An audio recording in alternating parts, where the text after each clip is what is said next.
예배 가운데 나오신 여러분들 또 환영하고 축복합니다.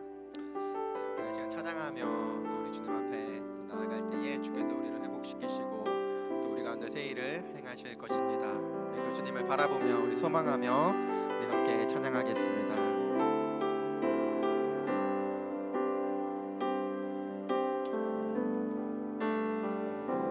나의 백성이 다 겸비하여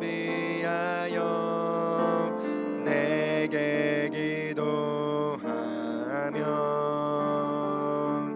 나의 얼굴을 구하여서 그 악한 길 떠나면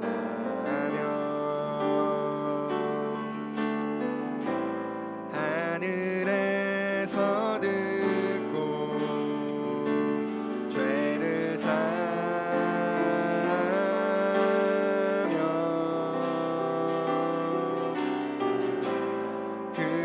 그들의 땅을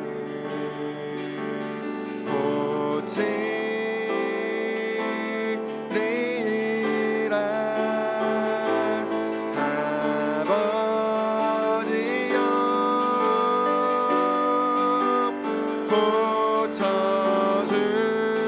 고쳐주소서.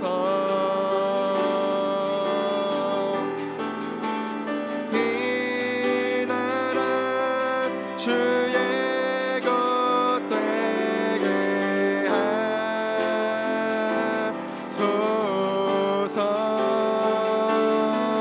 주 하나님 간절히 기도하오니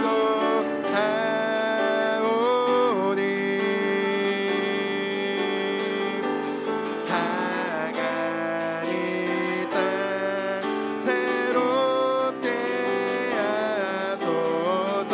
아버지여 아버지여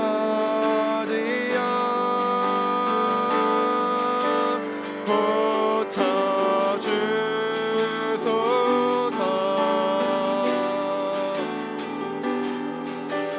이 나라 주의 것 되게 하소서. 주 하나님 간절히 기도하오니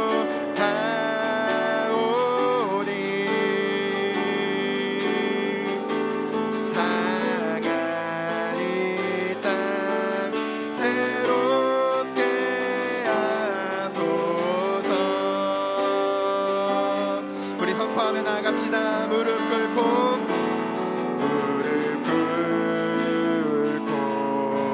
다 겸비하여 주께 기도하리. 주의 얼굴을 구하여서 그 악한 길 떠나리.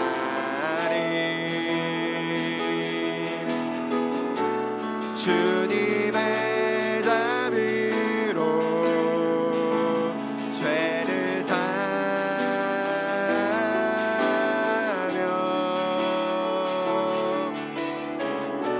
주님의 자비로 임하소서.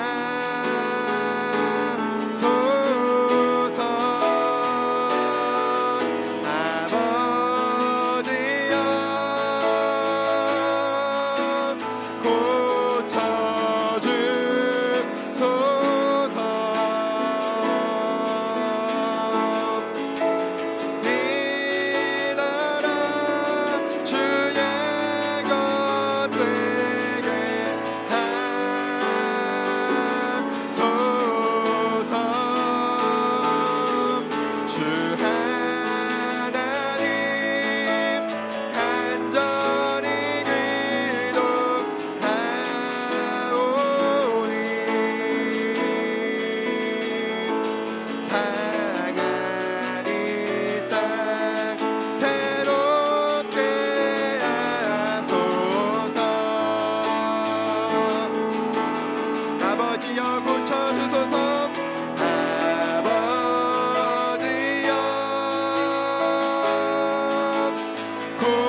상한 이 땅 새롭게 하소서. 상한 이 땅 새롭게 하소서. 우리 그렇게 행하실 주님을 찬양합니다.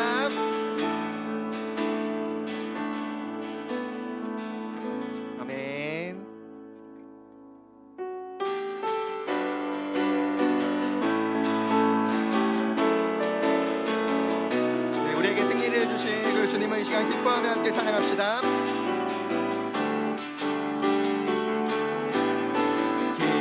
기뻐하며 승리의 노래 부르리. 그 백성 주가 회복시키시네. 그 사랑으로 억눌렸던 자모와 칭찬과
선포합시다. 전능의 왕, 전능의 왕 함께 하시네. 전능의 왕, 전능의 왕 함께 하시네. 우리 그 주님께 영광을 하나님께 찬양합시다. 기뻐 외치며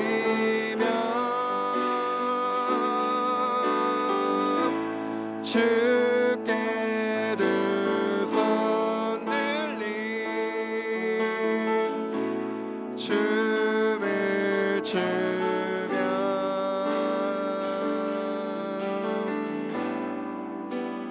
함께 찬양해. 모든 원수를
하였던 종들이 돌아오네.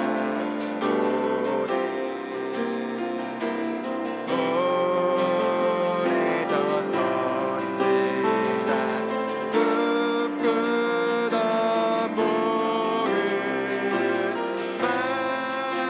만민이 다 같이 누리겠네. 보아라 광야에 밭초가 피고 말랐던 시냇물을 흘러오네. 이 산과 저 산이 마주쳐 울려 찬송이 하늘에 사무치네.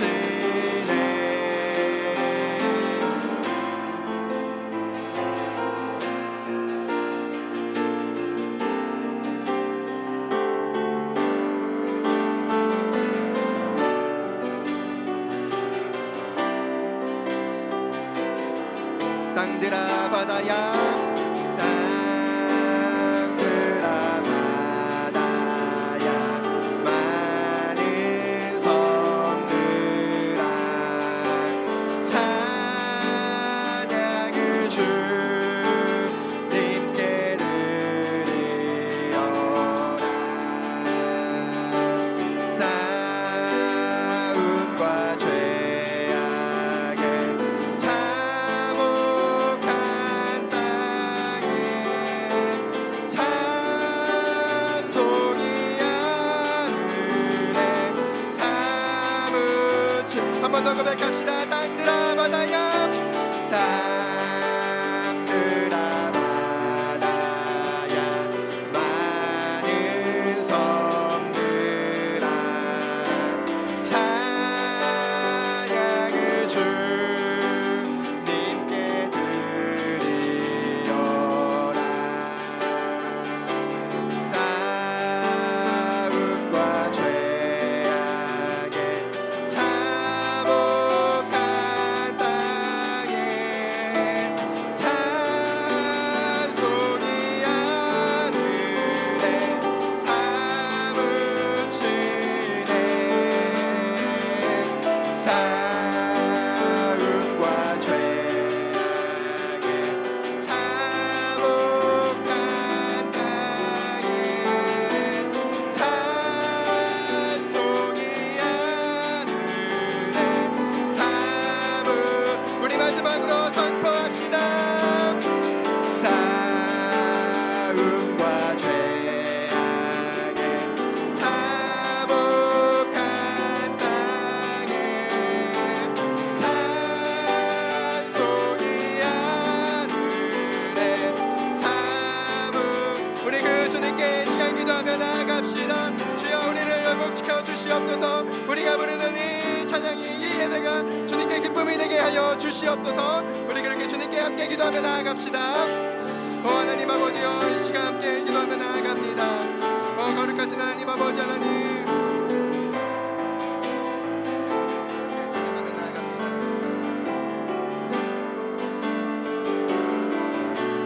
하나님 아버지 하나님, 거룩하신 그 하나님 아버지 앞에 하나님 아버지 하나님, 이 시간 찬양하며 나아갑니다. 은혜가 없는 하나님 아버지 하나님,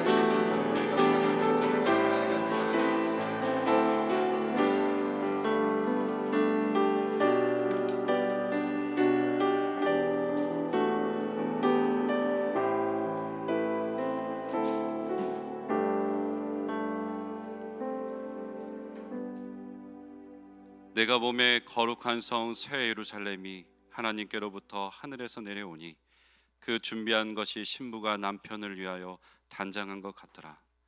내가 들으니 보좌에서 큰 음성이 나서 이르되 보라, 하나님의 장막이 사람들과 함께 있음에 하나님이 그들과 함께 계시리니 그들은 하나님의 백성이 되고 하나님은 친히 그들과 함께 계셔서 모든 눈물을 그 눈에서 닦아주시니 다시는 사망이 없고 애통하는 것이나 곡하는 것이나 아픈 것이 다시 있지 아니하리니 처음 것들이 다 지나갔음이로라. 아멘. 주님, 당신의 위로를 바라며 주 앞에 섰습니다. 주님 함께하여 주시옵소서. 예수님 이름으로 기도합니다. 아멘. 이제 우리 다 같이 찬송가 161장 우리 찬송하겠습니다.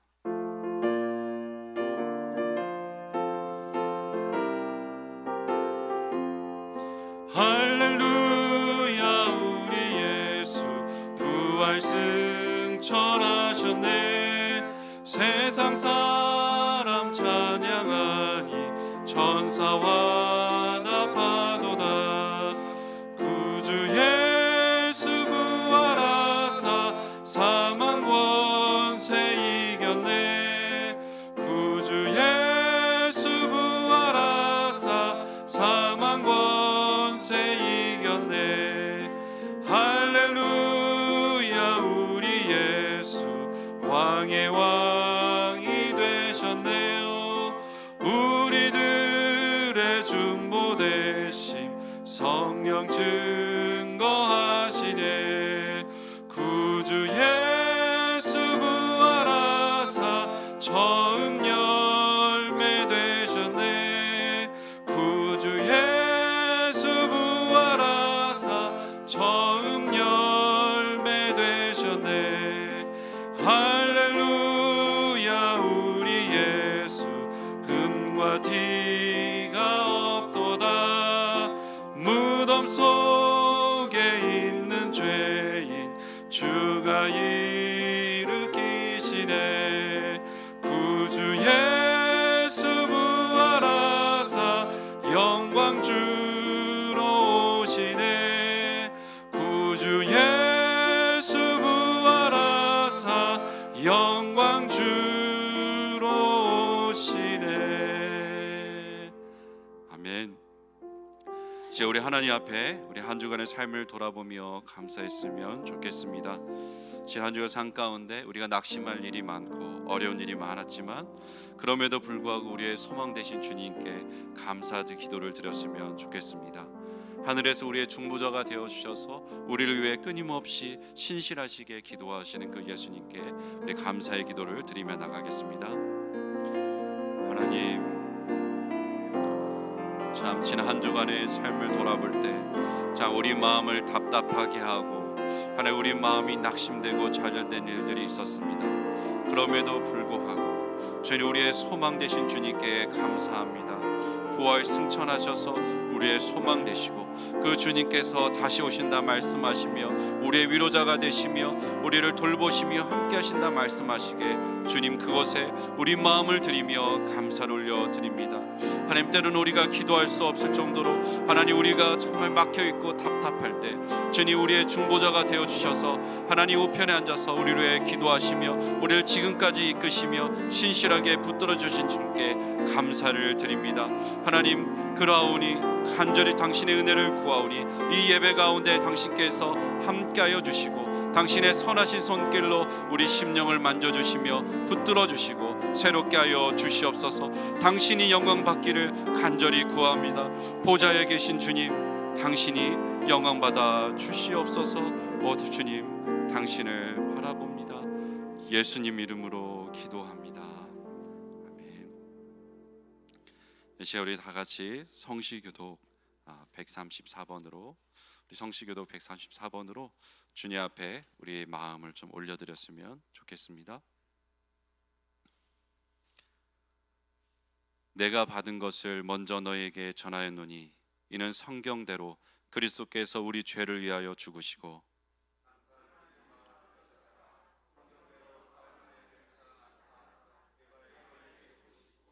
후에 12 제자에게와 그 후에 500의 형제에게 일시에 보이셨나니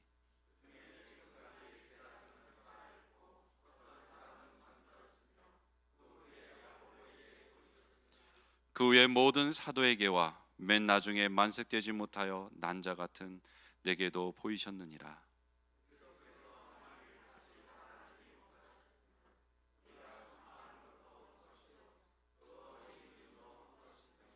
만일 그리스도 안에서 우리가 바라는 것이 다만 이 세상의 삶뿐이면 모든 사람 가운데 우리가 더욱 불쌍한 자이리라. 그러나 이제 그리스도께서 죽은 자 가운데서 다시 살아나사 잠자는 자들의 첫 열매가 되셨도다. 아멘. 이제 우리 한 주간의 삶을 좀 주 앞에 돌아보며 우리 회개하며 기도하며 나아갔으면 좋겠습니다. 여러분, 예수님께서 사망 권세를 이기시고 부활하시고 죄에 대해 승리케 하셨는데 여전히 우리는 고질적으로 반복적으로 짓고 있는 죄는 무엇입니까? 그것이 우리 마음을 붙잡고 우리가 하느님 앞에 정결하고 깨끗한 양심으로 서서 예배하지 못하도록 막고 있는 그 죄는 무엇입니까? 우리 그 죄를 주 앞에 회개하며 주님의 보혈로 덮어달라고, 그 사망 권세 이기신 주님께서 이기게 해달라고 우리 다 같이 기도하겠습니다. 하나님 아버지, 당신의 은혜를 구하며 나아갑니다. 주님, 죄에 승리하시며 우리 사망 권세를 이기신 주님께서 우리 가운데 함께 하시지만 우리 여전히 반복적으로 고질적으로 짓는 죄들이 있습니다. 그 죄에 넘어질 때마다 주님, 우리가 주 앞에 자유롭게 믿음으로 나아가지 못하고 주 앞에 한 걸음 떨어져서 하나님 그렇게 머물러 있는 저희를 불쌍히 여겨주시고 긍휼을 베풀어 주시옵소서. 우리의 죄를 용서하여 주시고 죄를 승리하신 주님을 붙들며 저희가 다시 서기를 소원합니다. 부활하신 주님의 능력을 붙들며 하나 우리가 서기를 원하오니 주님, 우리의 죄를 사하여 주시고 용서하시며 자유케 하여 주시옵소서. 주님의 보혈의 능력으로 정결케 하여 주셔서 우리가 정결한 양심으로 주 앞에 서서 정결한 영혼으로 주 앞에 서서 예배할 수 있도록 주님 도와주시기를 간절히 구합니다. 오 주님, 함께 하여 주시고 붙잡아 주시옵소서.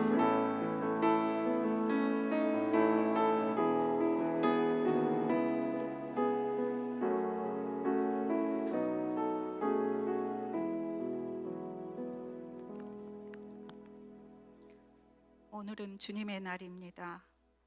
주님의 이름을 높이고 주님의 이름을 송축하며 영광과 찬송을 올려드립니다.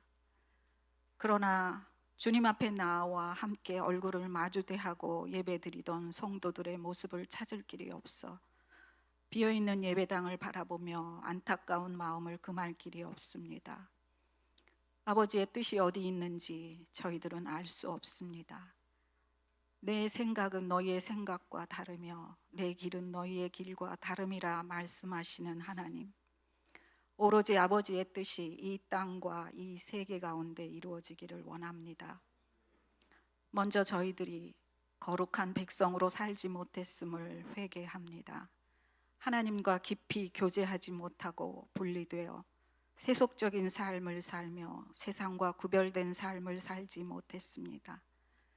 너희가 나의 나라가 되겠느냐, 내 거룩한 백성이 되겠느냐 묻고 계시지만 하나님의 소리에 반응하지 않고 세상 소리에 더 익숙해져 있었습니다.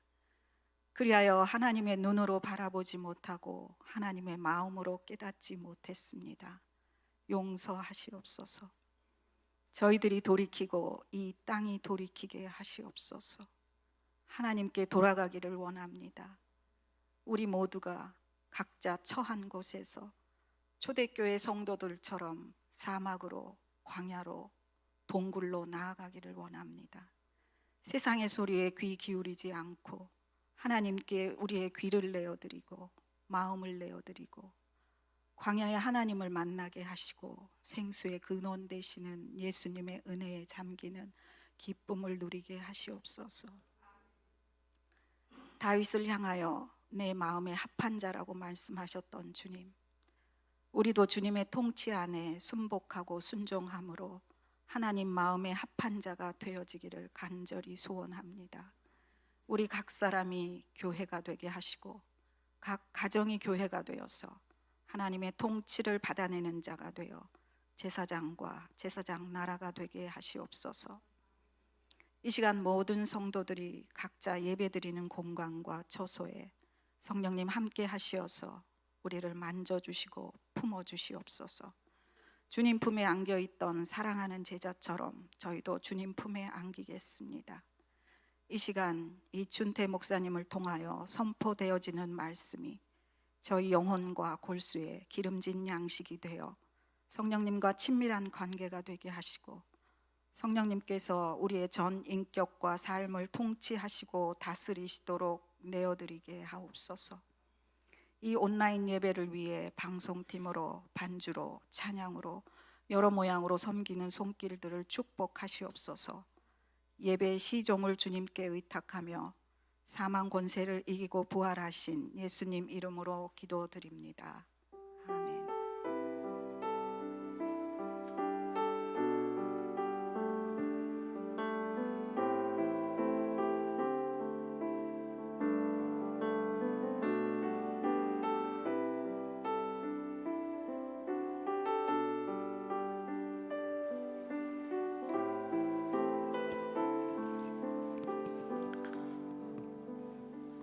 주님의 이름으로 여러분 축복합니다.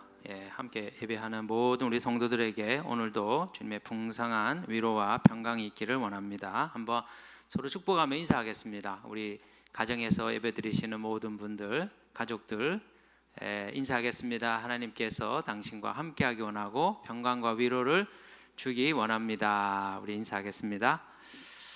네, 우리가 듣기 전에 오늘 특송이 있습니다. 그 영상으로 같이 특성을 보도록 하겠습니다.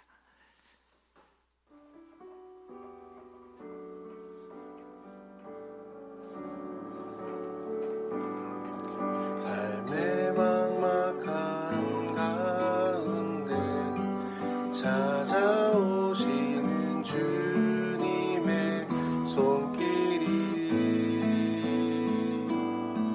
삶의 답답함 가운데 빛이 되시는 그분의 말씀이 내게 봄과 같아서 내게 생명을 주고 내게 신선한 바람 불어 새로운 소망을 갖게 하네.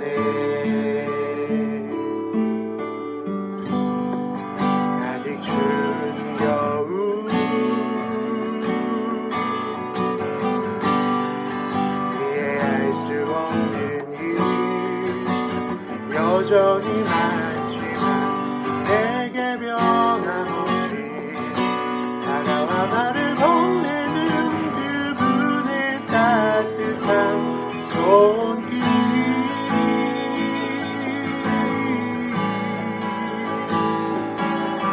내게 봄과 같아서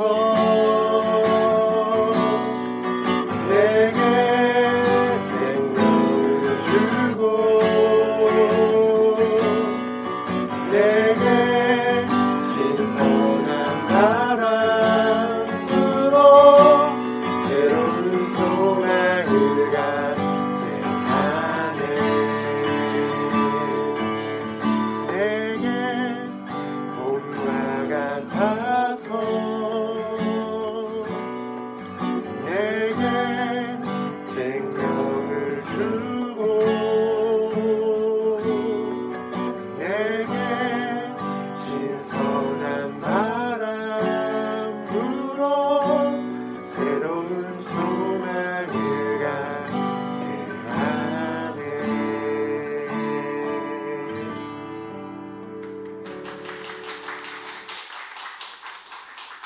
특송해 주신 우리 형제님께 감사드립니다. 이렇게 여러분들께서도 준비해 주셔서 함께 해 주시면 좋겠습니다. 오늘 주시는 하나님 말씀 고린도전서 1장 2절에서 3절 말씀입니다. 조명을 조금 낮춰야 되지 않을까, 지금 탄내가 좀 나거든요. 잘못하면 조명이 나갈 것 같아요. 지금 굉장히 전기를 많이 너무 낮추면 영상이 문제가 되니까 하여튼 적절하게 조절해 주시면 좋겠습니다. 고린도전서 1장 2절 3절 말씀입니다.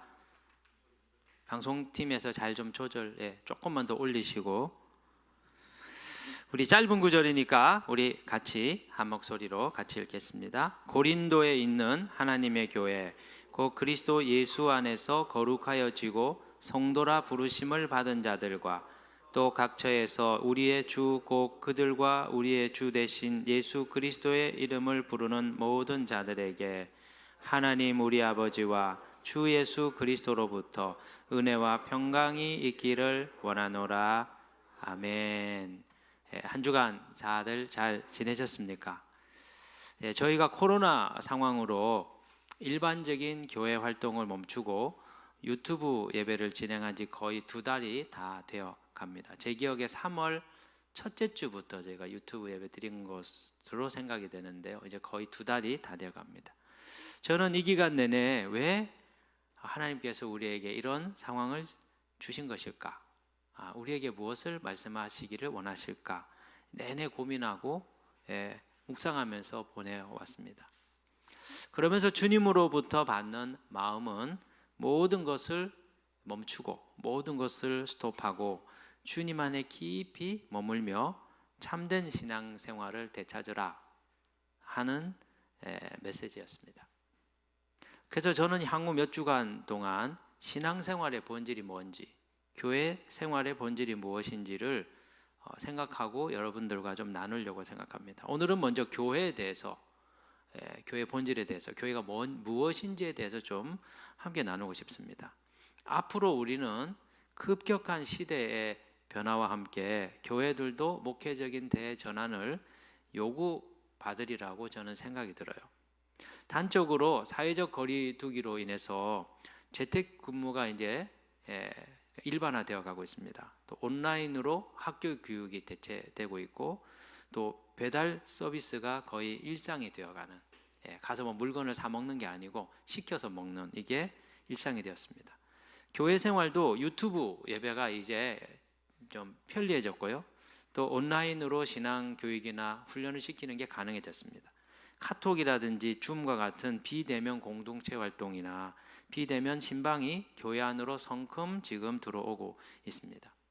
신학자들 사이에서는 이런 온라인 예배가 이렇게 괜찮은 예배냐, 이게 신학적으로 옳으냐, 또 온라인으로 성찬을 하는 것이 가능한가, 심지어 온라인으로 세례를 줄 수 있냐, 이런 토론들도 지금 하고 있고 이런 논쟁들이 있습니다.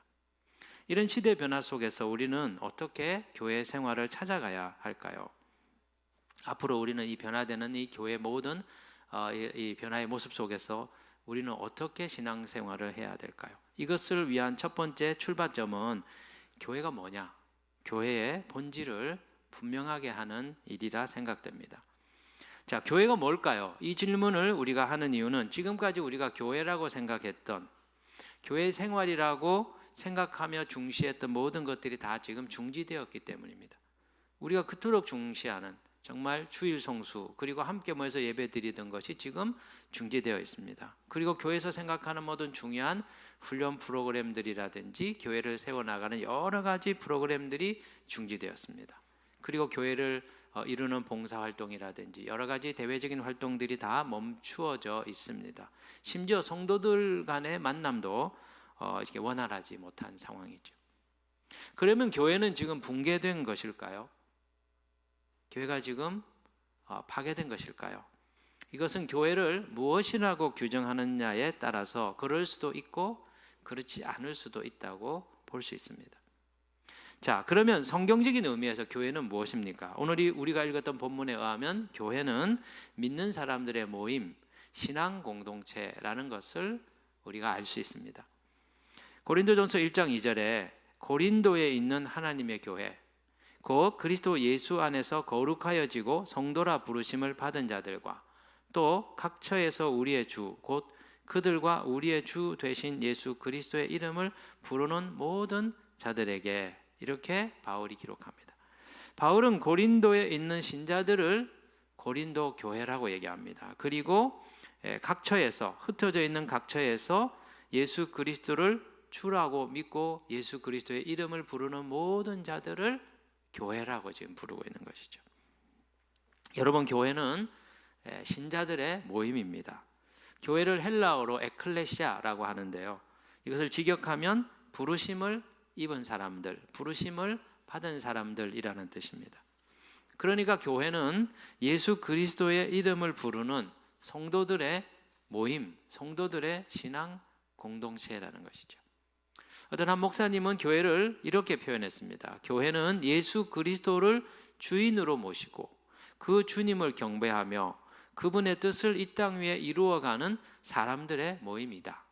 교회는 구주이신 예수 그리스도를 믿음으로 구원받아 그분을 자기 인생의 주인으로 경배하며 그분의 사랑과 뜻을 이 땅 위에 자신의 삶으로 심어가는 사람들의 모임이다.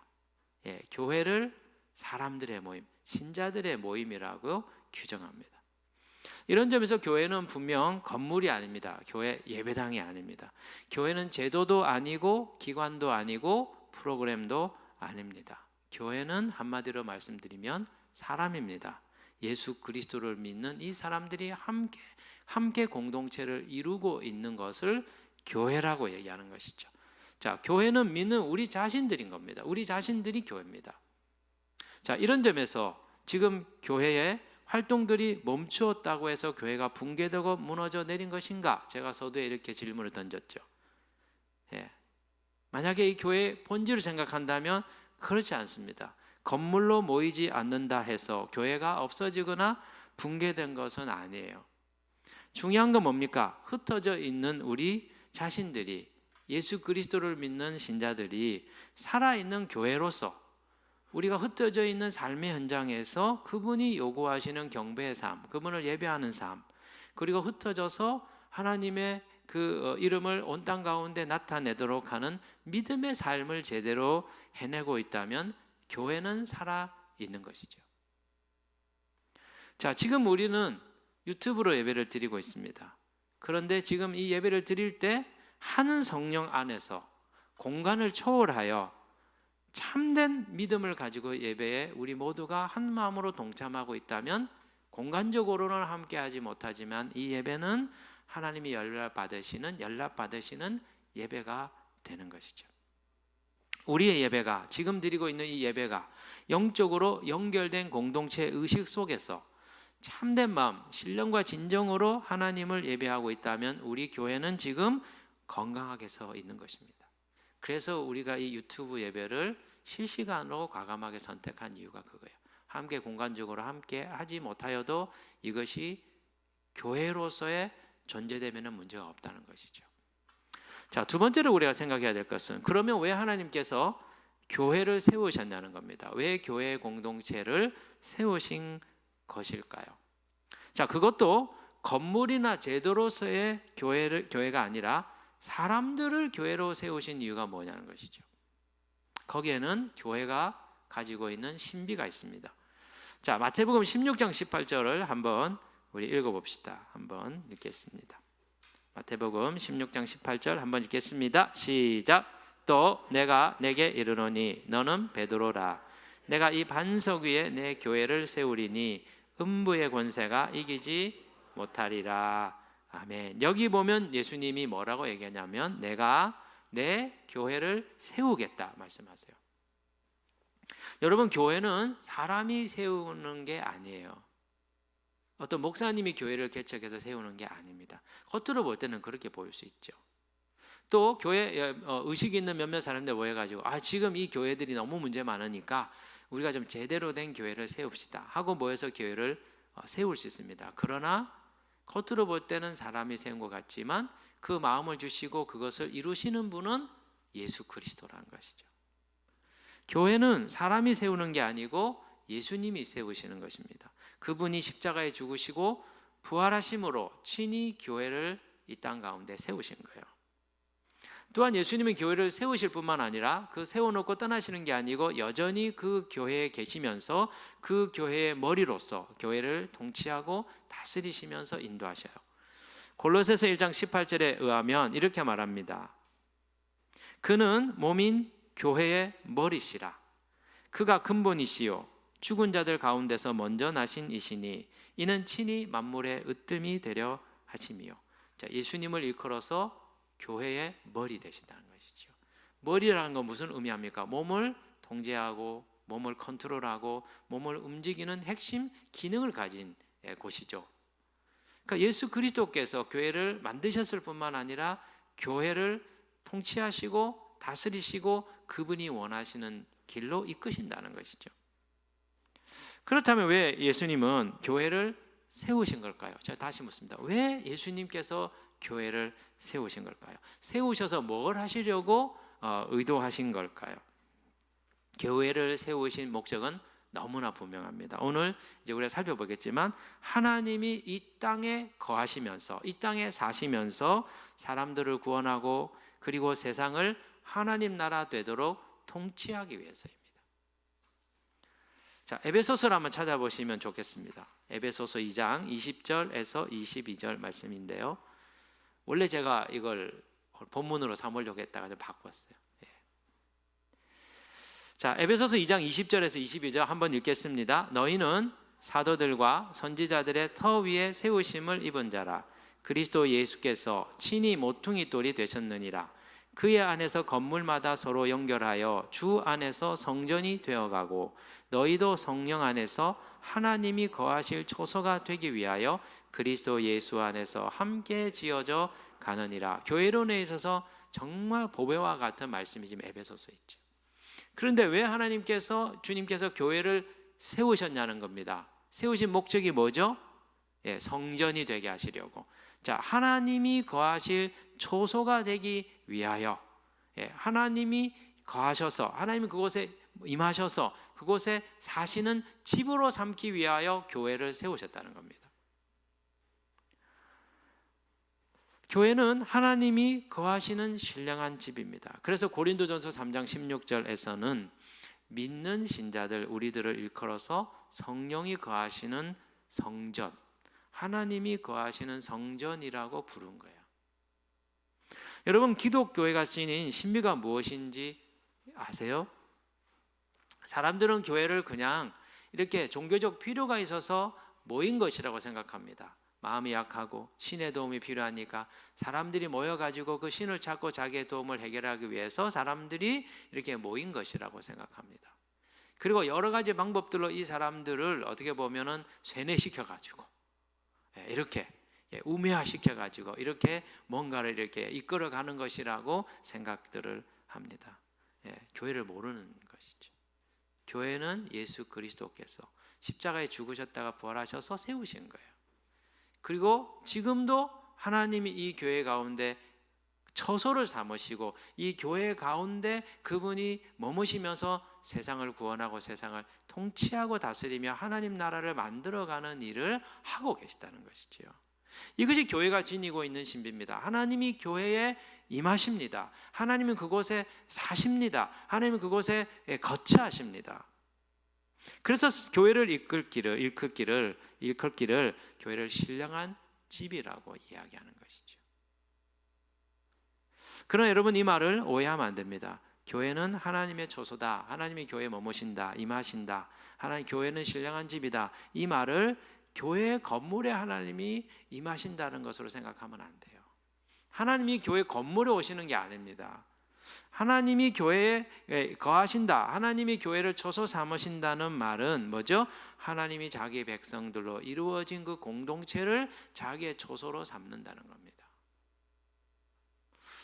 우리가 이곳에 있기 때문에 이 교회 건물 안에 하나님 임재가 있는 거죠. 우리가 없다면, 우리가 없는 이 건물 안에는 하나님 임재가 없습니다. 그래서 출애굽기 40장 33절 35절에 보시면 찾아보지는 않겠습니다. 거기에 보면 모세가 성막을 다 건축하고 다 마무리했을 때 어떤 일이 벌어집니까? 하나님의 영광이 그 성막 가운데 가득 임합니다. 그게 상징적으로 보여주는 게 뭐예요? 하나님이 이스라엘 백성들 가운데 그 성막을 초소로 삼아 이스라엘 백성들 가운데 하나님이 함께 거하시고 사신다는 것을 가시적으로 보여준 것이죠. 여러분, 교회가 얼마나 중요한지 아셔야 돼요. 교회는 하나님이 이 땅에 거하시며 세상을 다스리시는 하나님 나라의 중심 본부입니다. 우리나라를 통치하고 다스리는 헤드쿼터는 어디 있습니까? 청와대에 있습니다. 그죠? 거기에 이 나라를 다스리는 대통령과 중요한 분들이 계십니다. 그래서 이 나라의 중요한 문제들을 거기서 결정하고 나라를 움직여갑니다. 하나님이 온 땅을, 온 세상을 하나님 나라로 만드시는 일에 있어서 하나님이 택하신 헤드쿼터가 어딥니까? 그 교회라는 것이죠. 그 교회를 통해서 그 지역과 그 어떤 영역들을 하나님이 다스리시면서 이 땅을 복되게 하는 일을 하시고 싶어 하는 것이죠. 그렇기 때문에 이 교회가 무너지면 하나님 나라의 교회에게 차질이 생기게 됩니다. 그래서 사단은 이 교회를 세상에서 어떻게 하든지 무너뜨리고 없애버리고 무력화시키려고 여러 가지 방법들을 쓴다는 거예요. 자, 출애굽기 1장에 보면 사단은 이 교회를 무력화시키기 위해서 어떻게 합니까? 모세가 태어나기 전에 2세 미만의 아이들 다 이렇게 낙태시키는, 심지어 태어난 아이들은 나일강에 버려서 아이들을 유기시키는, 그래서 이 아이들을 죽이는 일들을 합니다. 왜요? 그 유대인들의 씨를, 이스라엘 백성들의 씨를 말림으로써 구약의 교회를 없애려고 한 것이지요. 또 에스더서에 의하면 어떻습니까? 하만이라고 하는 아말렉 족속이 어떻게 해요? 이스라엘 민족을 대학살하려고 하는 음모를 꾸미다가 그것이 역으로 본인이 죽게 되는 일이 벌어지게 됐죠. 초대교회는 어땠습니까? 유대교가 이 기독교를 없애기 위하여 온갖 종류의 박해를 하고 단합을 합니다. 그리고 로마 시대는 어땠습니까? 로마 제국이 이 기독교를 없애기 위해서 아주 심각한 박해들을 펼쳐 나갔었습니다. 오늘날도 교회를 없애려고 하는 사단의 계략은 오늘도 계속되고 있다는 것이죠. 자, 오늘은 어떻습니까? 여론을 통해서 기독교를 개독교라고 얘기하면서 부정적인 이미지를 계속 만들어냅니다. 아주 소수의 교회들이 허물들을 교회 전체의 문제인 것처럼 얘기합니다. 그래서 나쁜 이미지를 만들고 사람들이 그 교회로부터 이렇게 이탈하도록 그렇게 만들고 있는 것이죠. 교회를 무너뜨리려고 하는 사단의 두 가지 중요한 계략이 있습니다. 하나는요, 교회가 스스로 부패해서 무너지게 하는 것입니다. 교회 안에 우상 숭배가 들어오게 하는 것입니다. 그리고 교회 안에 죄가 들어오게 하는 것입니다. 교회 안에 세상의 풍조와 흐름을 받아들이게 하는 겁니다. 타락하게 만드는 것이죠. 그래서 이 교회가 그 거룩함을 잃어버림으로써 하나님이 머무실 수 없게 만드는 겁니다. 그래서 하나님이 떠나실 수밖에 없도록 더럽고 죄와 우상이 있는 그곳에 하나님 거하실 수 없게 하셔서 교회를 떠나게 하시고 결국 예루살렘 성전을 파괴하신 것처럼 이 교회를 파괴하도록 사단이 노리고 있는 것이죠. 그래서 우리는 우상 숭배가 들어오도록 하면 안 됩니다. 죄가 들어오도록 하면 안 됩니다. 거룩함을 지키는 일에 힘을 써야 됩니다. 또 한 가지 사단이 이 교회를 넘어뜨리려고 하는 전략이 뭐냐면 좋은 교회는 어떻게 무너뜨리냐? 그 우상을 받아들이지 않아요. 죄를 받아들이지 않아요. 거룩하게 살려고 해요. 하나님 뜻대로 살려고 해요. 그러면 이 교회를 어떻게 약화시키겠어요? 사단의 방법은 그 교인들의 그 관계를 깨뜨리는 거예요. 왜 그렇습니까? 교회는 성도들의 모임이거든요. 교회는 사람들이 연합하여서 공동체를 이루고 있는 것이거든요. 그러니까 공동체를 와해시키면 되는 거예요. 그 관계를 깨뜨려 버리면 각자 고립된 상태로 지내게 되면 교회로서 기능이 안 되거든요. 하나님 임재가 올 수 없거든요. 그래서 관계에 갈등을 유발합니다. 험담을 하게 하고 비방을 하게 하고 그리고 나쁜 소문을 돌리게 하고 서로 마음이 상하게 하는 것이죠. 그리고는 서로 분리시킵니다. 그리고 당을 짓게 만듭니다. 자기들이 좋아하는 사람들끼리 모이도록 만듭니다. 그리고 나중에는 서로 그것이 분열이 되도록 하는 것이죠. 이간질 시킵니다. 고립을 시킵니다. 관계를 깨뜨리는 것이 사단의 주된 목표라는 것이죠. 그렇기 때문에 저희들은 지금 우리가 모여서 예배를 드리냐, 모여서 예배를 드려야 되냐, 말아야 되냐 보다도 더 중요한 건 본질을 찾는 게 중요하다. 모였다 치더라도 우리가 그동안 2달간 못 모였는데 빨리 모인다 해서 뭐가 달라질 게 있습니까? 목사님들 굉장히 조급하세요. 어떻게 하면 빨리 교인들을 모아가지고 이렇게 예배를 드릴까? 그러니까 왜 그런가 보니까 교인들의 상태가 너무 안 좋아진다는 거예요. 그러니까 이미 안 좋은 건 이미 안 좋아졌어요. 뭐 어떻게 하겠어요? 안 좋아진 거를. 빨리 부른다고 뭐 나아지겠어요? 예. 이거보다도 더 중요해요. 우리가 모이는 게 중요한 게 아니고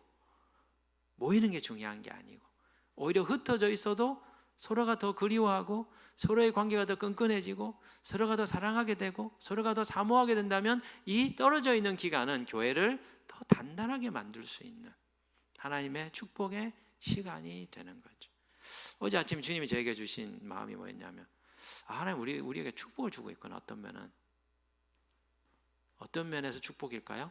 우리 각자에게 안식을 주고 있는 거잖아요.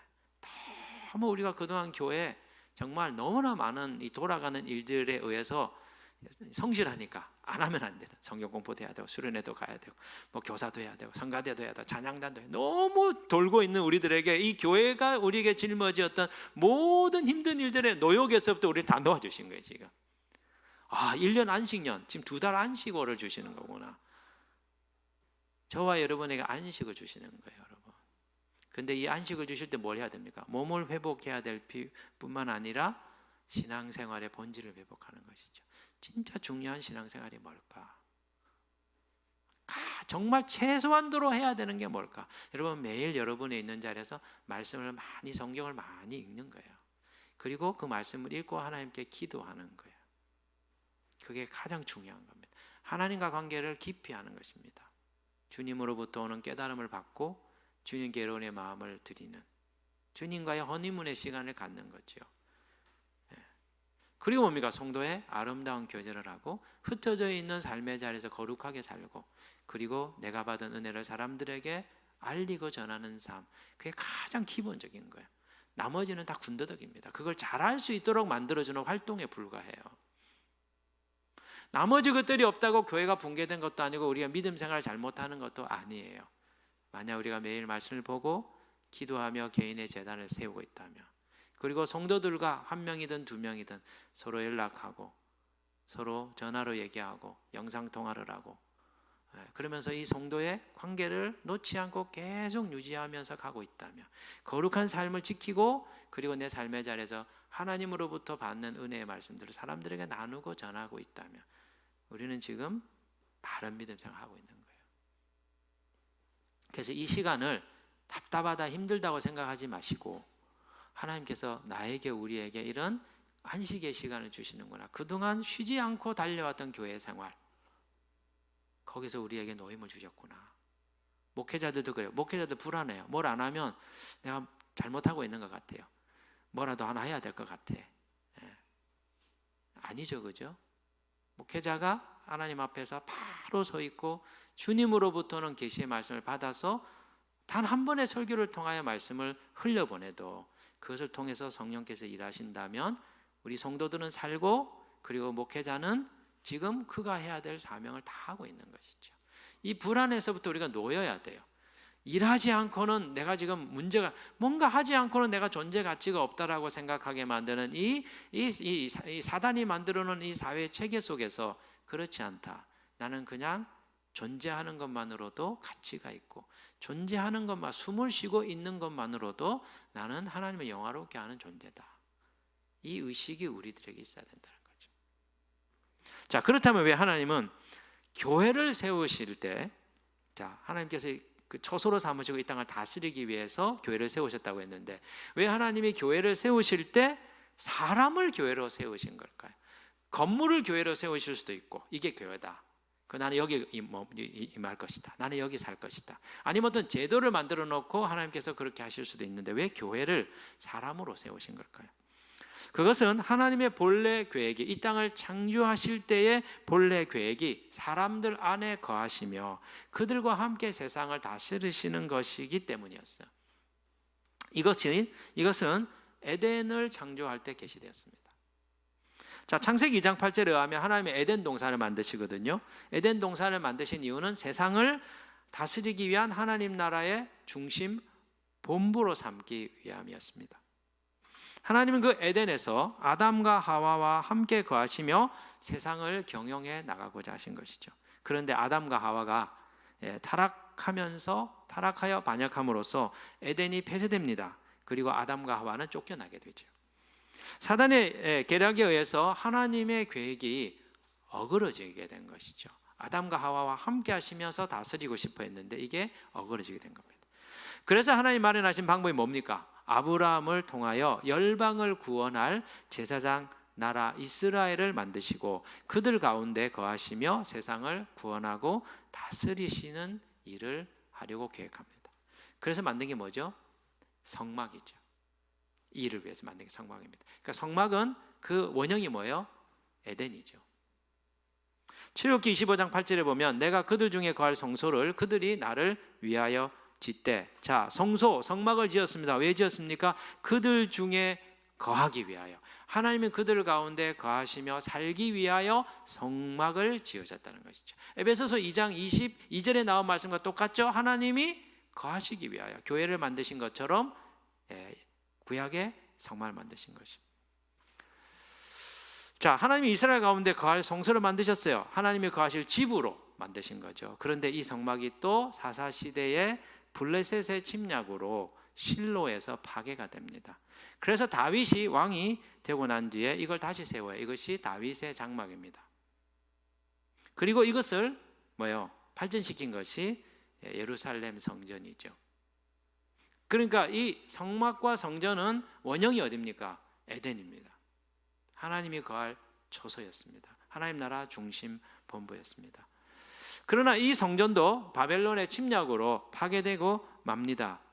그런데 놀라운 것이 사도행전 15장 16절에 보면 이 무너진 다윗의 장막을 주님이 다시 세우겠다는 거예요. 실제로 세우신 거예요. 그게 뭡니까? 신약의 교회죠. 자, 한번 읽겠습니다. 이거 중요한 말씀이기 때문에 사도행전 15장 16절 한번 읽겠습니다. 시작. 이후에 내가 돌아와서 다윗의 무너진 장막을 다시 지으며 또 그 허물어진 것을 다시 지어 일으키리니. 다윗의 무너진 장막을 주님께서 다시 세우겠다는 거죠. 그게 뭡니까? 교회였습니다. 그러니까 하나님은 무너진 다윗의 장막을 다시 회복시키실 때 건물로서의 장막이 아니고 뭐죠? 사람으로 이루어진 영적인 장막, 영적인 집을 계획을 하신 거예요. 왜 그렇습니까? 에덴을 만드셨을 때 하나님의 원래 계획이 사람들 안에 거하시는 거였어요.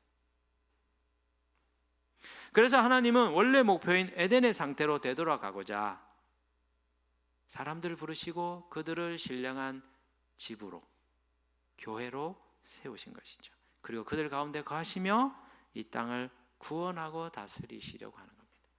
여러분 잘 아시는 것처럼 갈라디아서 2장 20절에 보면 뭐예요? 이제 내가 사는 것이 내가 아니고 내 안에 계신 그리스도께서 사신 것이다. 이게 원래 하나님의 계획이에요. 하나님이 우리 안에 거하시며 우리와 함께 세상을 다스리시기를 원하신 것이죠. 이것의 회복이 다윗의 무너진 장막을 세운다는 겁니다. 그게 교회를 다시 세우는 거예요. 여러분 교회의 본질이 뭡니까? 교회는 하나님이 거하시는 집입니다. 사람들로 이루어진 신비한 집입니다. 신령한 집입니다. 이 집은 어떻게 지어집니까? 예수 그리스도를 구주로 믿는 한 사람 한 사람이 재료가 되어 건축되는 눈에 보이지 않는 영적인 집입니다. 그래서 베드로전서 2장 5절에 뭐라고 말합니까? 우리 믿는 한 사람 한 사람을 사한 돌, 살아있는 돌, 리빙스톤이라고 얘기합니다. 베드로전서 2장 5절에 너희도 사한 돌같이 신령한 집으로 지어지고 예수 그리스도로 말미암아 하나님이 기쁘게 받으실 신령한 제사를 드릴 거룩한 제사장이 될지니라. 우리를 향해서 살아있는 돌, 리빙스톤, 이 돌멩이 하나하나들이 모여가지고 뭘 이루는 겁니까? 하나님이 거하시는 신령한 집, 영적인 성경, 교회를 이루게 하셨다는 거예요. 그래서 여러분 교회는 살아있는 돌들인 신자들로 이루어진 신앙 공동체입니다.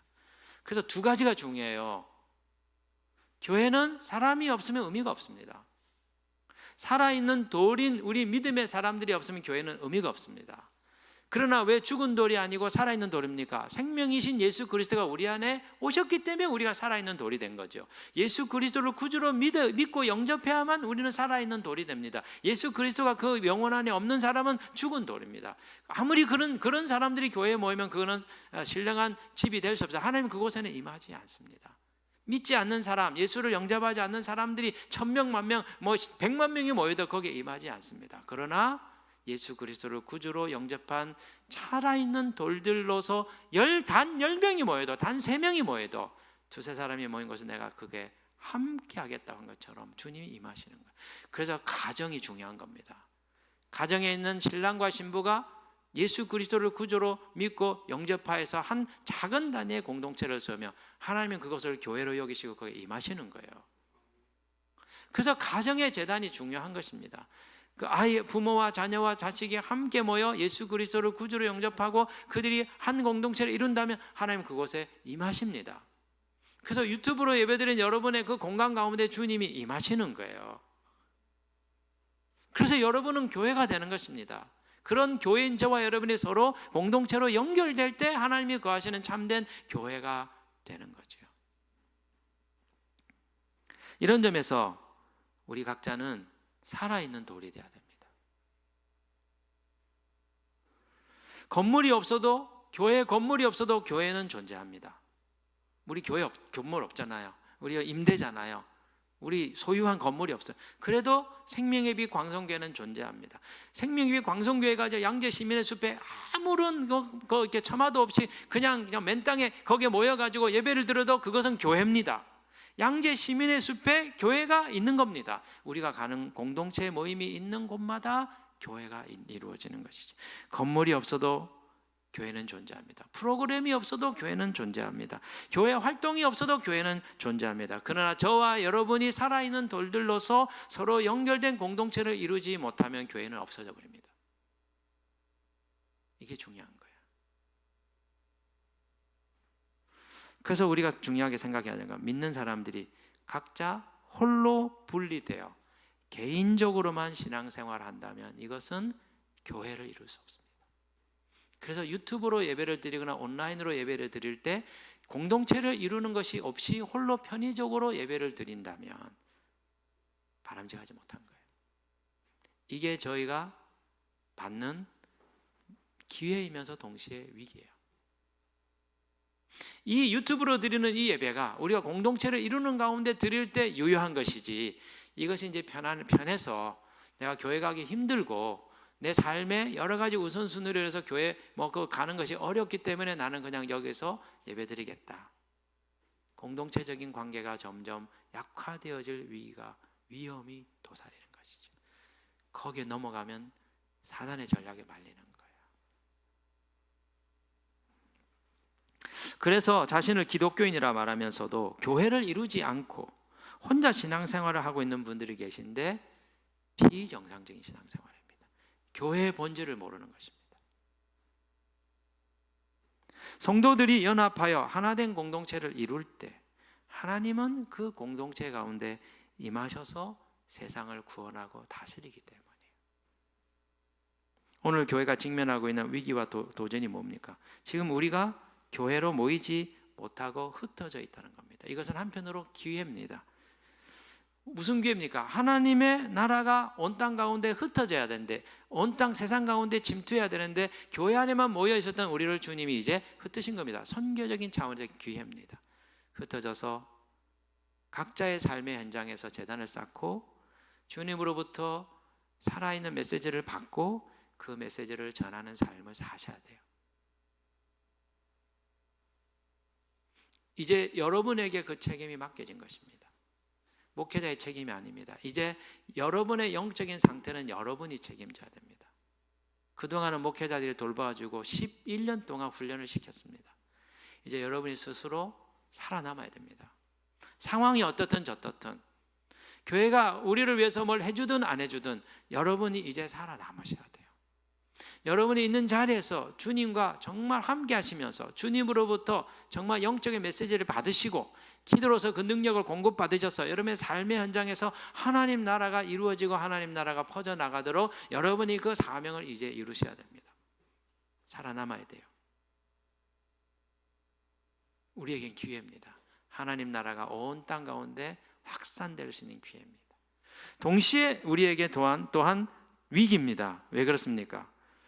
우리가 함께 모이지 못함으로 공동체적인 관계가 점점 약화되어 하나님이 거하실 수 있는 초소가 붕괴될 수 있는 위험이 있습니다.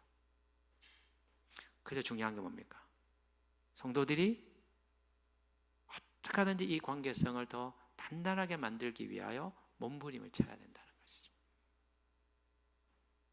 어떻게 하면 우리의 관계가 더 약화되지 않고 정말 살아있는 돌들이 서로 연결되어서 신령한 집을 이루게 할 것인지를 끊임없이 우리가 고민하고 그것을 놓치지 않기 위한 분투를 해야 된다는 것입니다.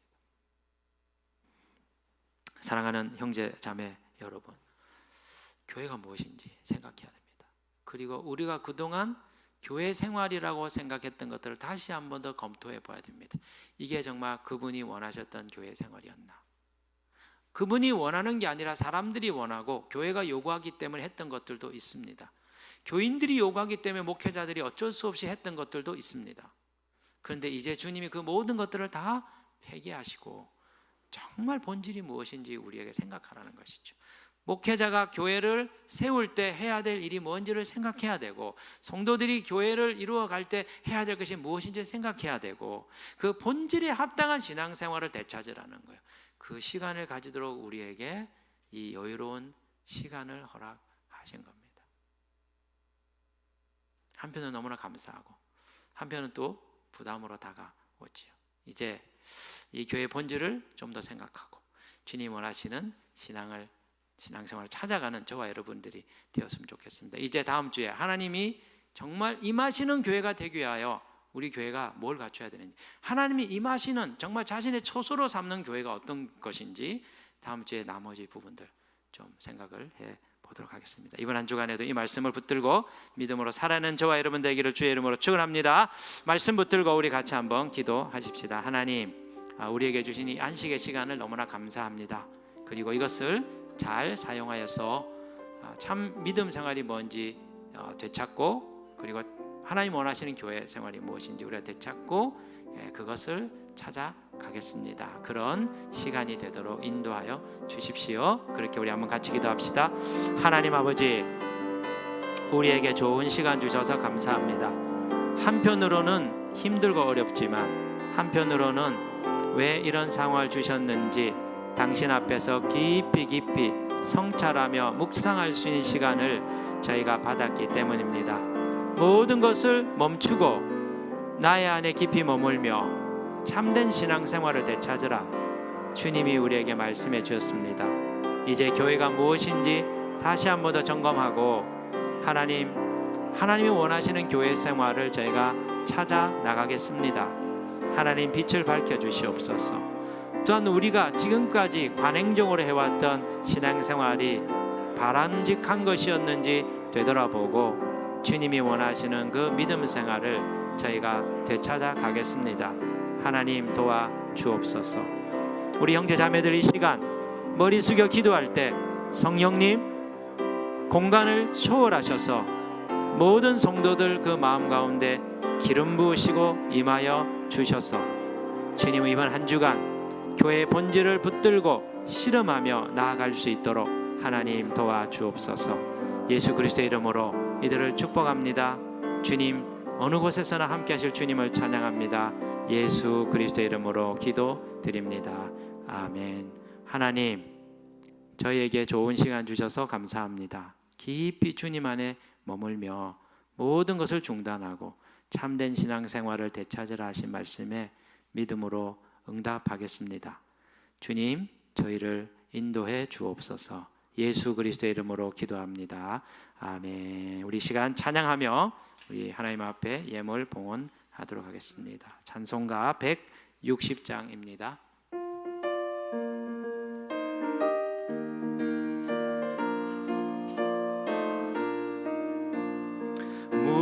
무덤에 머물러 예수 내 구주 새벽 기다렸네 예수 내 주 원수를 다 이기고 무덤에서 살아나셨네 어둠을 이기시고 나와서 성도 함께 길이 다스리시네 사셨네 예수 다시 사셨네 헛되이 지키네 예수 내 구주 헛되이 봉하네 예수 내 주 원수를 다 이기고 무덤에서 살아나셨네 어둠을 이기시고 나와서 성도 함께 길이 다스리시네 사셨네 예수 다시 사셨네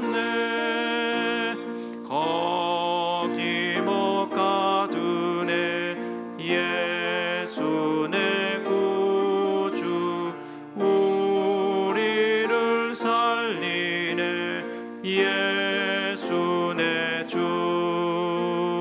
원수를 다 이기고 무덤에서 살아나셨네.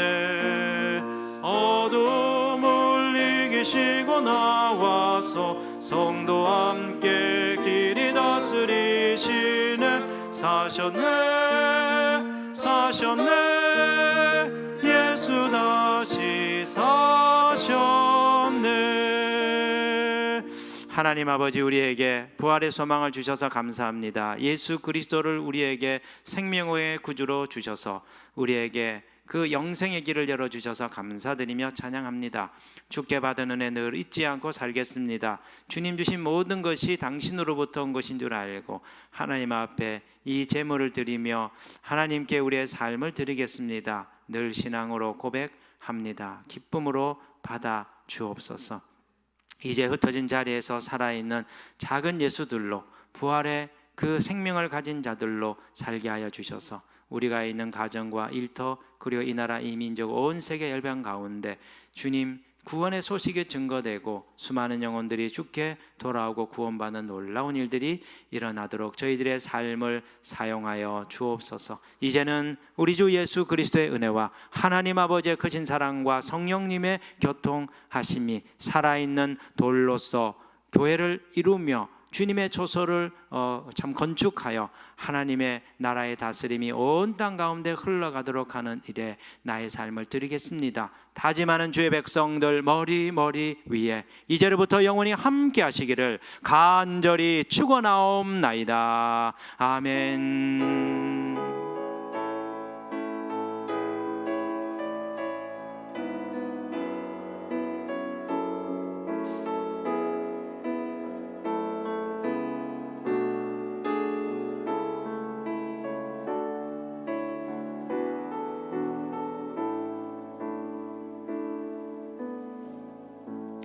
이번 한 주간에도 주님의 함께 하심으로 평안이 있기를 주님의 이름으로 축복합니다. 주님과 동행하신 한 주간 되기를 원합니다.